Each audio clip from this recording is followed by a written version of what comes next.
So the next high level mechanic I tried to learn was the ground pinch, and my method of doing the ground pinch is a little bit different to what you might have seen. It involves getting a reset, but this method has seen me be very consistent at getting high and powerful ground pinches into the net. So hopefully you guys can learn that too. I'll detail all the steps very precisely, as well as exit strategies if your opponent does decide to challenge early. So without further ado, let's get right into learning how to ground pinch.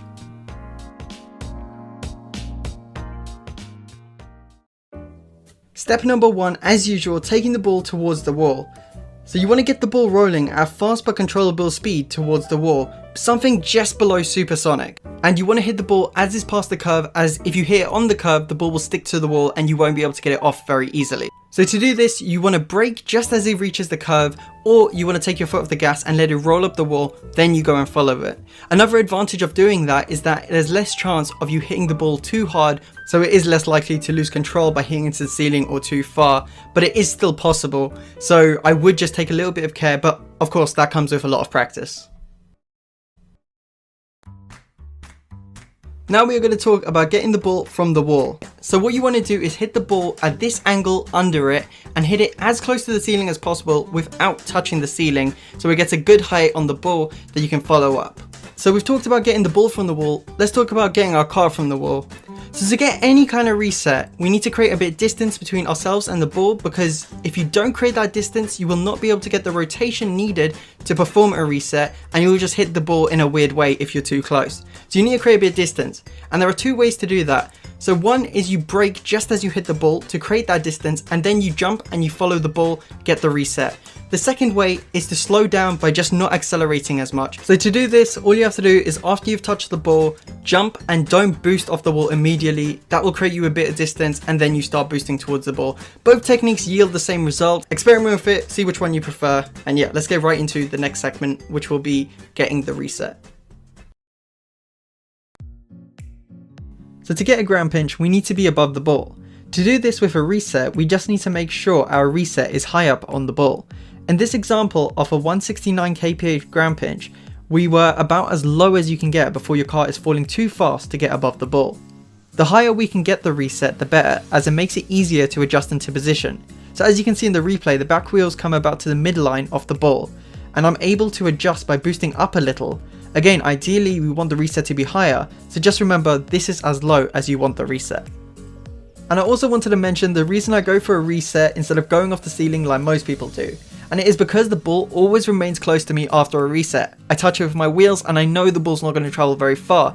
I touch it in the right place, I'm above the ball, ready to get that ground pinch. Whereas when I'd go off the ceiling, I just found the timing to get down was so much harder and I was so much less consistent than when I used the reset.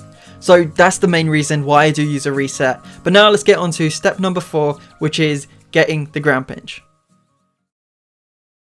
So there are 3 things you need to make sure of when you're performing the ground pinch. That's your car position, the ball position, and the ball split. So the ball split is basically how much you are hitting the left side of the ball as opposed to the right side of the ball. This needs to be 50-50 down the middle. If you are hitting the left side of the ball more than you are hitting the right side of the ball, this will mean the pinch will be a lot less powerful. To get the most power, it needs to be straight down the middle, 50-50. The car position, as you can see, is slightly angled. I always get a decent pinch when I angle like this. It's hard to say what the perfect angle is, and really it's just a feel thing at the right moment. But make sure you're approaching so your car isn't 100% vertical or 100% horizontal. I'd say to start, a good angle is around 45 degrees to start with, and then as you get more confident and understand the way you have to hit the ball, you can change it up and make your pinches absolutely perfect. So for ball position, we will remain on the same image. It's important to remember for the ball to touch the ground just as we dodge into it. I always aim for the back third of the ball, and more specifically, I'd say aim in the middle of the back third of the ball. So if we follow the tips of our car position being slightly tilted, the ball position being on the back third and waiting till the ball touches the ground until we dodge into it, and the ball split, making sure we're not too much on the left or too much on the right, but we are dead down the center, we will always get a great pinch.